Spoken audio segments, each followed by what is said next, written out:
Welcome sa Dries TV. Kung interesado ka sa ganitong news, huwag kalimutang isubscribe ang ating YouTube channel. Maraming salamat! So ayan, welcome back again sa ating YouTube channel mga kakimpaw, and sa update natin ito, ang pag-uusapan natin ay tungkol sa mga importanteng ganap kina Kim and syempre kay Paula Abilino. Pero bago po ang lahat, maraming salamat sa inyong patuloy na pagsuporta at pagsubaybay sa mga daily update natin. Kaya naman bilang pasasalamat, narito po ang mga napili kong komento patungkol yan sa naging previous update. Unang komento mula po ito kay Ginang Lilibet Lim. Sabi niya, mga bashers, wala na naman kayong makita sa Kim Pao. Puro po na. Bakit kayo may naitulong na ba? Basta't ang Kim Pao di sila papahuli sa pagtulong at di na nila ipapaalam. Love you Kim Pao, stay strong, enjoy, love each other every day. Take care and God bless you both always. Maraming salamat po sa pagmamahal at sa pagkokomento. Ginang Lilibet Lim.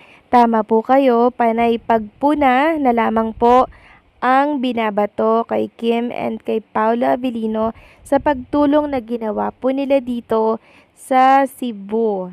Grabe, 'di ba? Gumawa ka ng mabuti, gumawa ka ng mali, lagi pong pinupuna. So saan ba lalagay si Kim and Paula Abilino? 'Di ba talagang hindi natin mapiplease ang lahat. Meron at merong masasabi sila sa ginagawa ni Kim and Paula Abilino. Ang mainam lamang na gawin dyan, wag na nating pansinin. As long as kabutihan naman po ang ginagawa ni Kim and Paula Abilino, kokonti lang naman yan mga bashers na yan. Mag-focus lang tayo sa ginagawa po na kabutihan ni Chinita Princess. Ang importante, nakakatulong po sila mga kakimpaw sa kanilang kapwa, lalo na po sa mga nangangailangan nating kababayan dito po sa Cebu. Hanggang pambabatikos lang naman ang mga bashers na yan. Wala silang gagawin kundi yan lang. Hindi rin naman sila tumutulong katulad ni Kim Chu. Kaya ignore at maging masaya na lang tayo dahil si Kim and Paula Abilino ay binibless ng paulit-ulit ng nasa itaas dahil napakabusilak ng kanilang puso. So maraming salamat sa komento, Ginang Lilibet Lim. God bless po sa inyo and mag-iingat kayo palagi. At ang next comment natin mula naman po kay Ginang Edetana Donza. Sabi niya dito, good eveners, that's the time na mag-settle ng Kim Pao to happy family. Hopefully, magkatotoo na kasi sobrang bagay sila siguro. Pag magkaanak na sila sa tingin namin, magmana sa dalawa maging Little Pao or Little Kimmy. In short, cutest Kim Pao. Sobrang happy kami, Dur. Sana soon alam namin di na mahirap ni Pao ang mag-alaga ng baby kasi may anak na siya. Kay Kimi naman, sanay din siya kasi may mga pamangkin din naman. Ipag-pray namin ang Kim Pao na darating sila dyan na magbuo ng pamilya. God bless them both.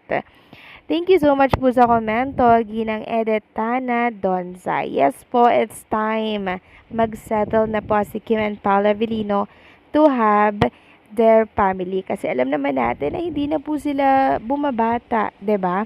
Young looking lang sila pero yung edad hindi po yan maitatago sa publiko. Na nagkakaedad na po si Kim, ganoon din si Paula Abilino. Actually, pag lalaki, wala namang problema kahit ilang taon na siya, 'di ba? Makakabuo po yan ng anak. Pero, kung si Kim Chu po, kung yung babae po mga kakimpa o nagkaedad na, syempre hindi na po yan makakabuo pa. Mahihirapan na po yan makakabuo lalo na po pag nag-menopause na at umabot na sa mga 50. 'Di ba? Ang hirap na po nun magkaanak. Kaya hangga't maaga, 'di ba? Sana dito sila mag-focus sa alam niyo yun, pagbuo ng pamilya, pag-settle kasi yun po ang kailangan nila ngayon, na ang pagbuo ng pamilya para in the future, 'di ba? Hindi sila kawawa kasi meron naman silang mga anak. So maraming salamat sa komento, Ginang Edetana Donza. God bless po sa inyo and mag-iingat kayo palagi. So eto na nga, pag-usapan na natin mga kakimpaw ang mga topic na nakalap natin sa hapong ito at unahin na nga nating pag-usapan ng tungkol dito sa ginawa pong pagtatanggol ni Meme Vice sa mga bashers po ni Chinita Princess na talaga naman pong nang lalait kay Kimi sa pagtulong nito sa panguhusga nito. So nabasa ko kasi dito sa page ni si Kikay na Meme Vice, may patama sa mga taong nanlalait kay Kimi. Tumulong na, hinusgahan pa. So maraming salamat kay Meme Vice kasi pinagtatanggol niya po si Chinita Princess. So dapat lang naman talaga kasi sumusobra na yung mga bashers Gumawa si Kim ng mabuti, lagi po silang may nasasabi. At dahil nga po sa pagtatanggol na to ni Vice ganda kay Kim Chu, marami pong natuwang Kim Pao fans dito. Sabi nga ng isa, wag mo nang pansinin yan Vice ng lait kay Kim Chu. Wala lang silang nagawa kaya nang hanap kung sino ilait nila. Si Kim Chu pa, wala namang ginawa si Kim Chu kung hindi tumulong sana sa lanta ng bagyo tapos kahit anong sabihin, basta meron lang silang masabi lalo na kay Kim Chu. Lait sila ng lait. Tingnan mo, daming blessings. Sunod-sunod pa. Yes, sunod-sunod ang blessings ni Kim and Paolo. The more you bash, the more naman na kumikita si Chinita Princess. Yan yung laging isaisip ng bashers para tumigil na sila. Samantalang next topic naman tayo, pag-usapan natin mga kakimpaw, etong ilan sa mga ganap ni Chinita Princess kahapon. So, di ba nagtitiping po sila sa harapan po ng dagat? Ang nakita lang natin doon ata ay si Chinita Princess. So, kasama niya pala dito si Paula Vilino. Ayan po silang dalawa o pinapayungan po sila. Sabi nga dito, si Pao pala kasama ni Kim Jan taping day. So, ito ay kahapon nangyari mga kakimpaw at always you beside mo po si Kim and Paolo Abilino. Samantalang pag-usapan naman natin itong naging Instagram story ni Chinita Princess na kung saan makikita nga po dito na nasa airplane po siya mga kakimpaw. And marami nga nagtatanong saan daw ang punta ni Kim Chu, kung pauwi na daw ba ito ng Manila. And meron nga tayong nabasa na baka daw papunta daw itong si Kim Chu sa Iloilo Port, Tanduay at piniplex lamang daw itong House of Little Bunny na bag para sa 10-10 sale. Sabi nga dito, saan ang punta?